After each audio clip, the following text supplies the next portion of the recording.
Нийслэл Улаанбаатар хотын төсөв ер нь үлэмж хэмжээгээр нэмэгдсэнтэй холбоотой маш тодорхой товчхон танилцуулъя. Өнгөрсөн 10 жилийн хугацаанд Улаанбаатар хотын төсөв 580 тэрбум төгрөгөөс 4.2 тэрбум болтлоо ихээр нэмэгдсэн. Энэ 10 жилийн хугацаанд нийслэл Улаанбаатар хотын удирдлага нийтдээ 19 их найд төгрөгийг захиран зарцуулаад байна. Тэгэхээр энэ хэр их мөнгө юм бэ гэхээр бид нар өнөөдөр 2.3 их найдаар 6 игнэ 32 км хурдны зам барих тухай ярьж байна. Гэтэл энэ 19 их найд төгрөг гэдэг бол энэ туулын хурдны замтай адилхан 267 км замыг тавьчих байсан мөнгө.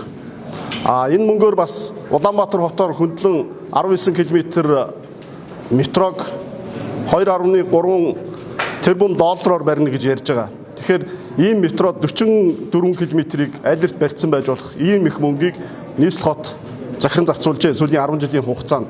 Тэгээд гол нь төгжрөл буурсангүй, утаа арилсангүй, Улаанбаатар хотын амьдралын чанар сайжирсангүй, олон бордюр солисноос үр дүн гарсангүй.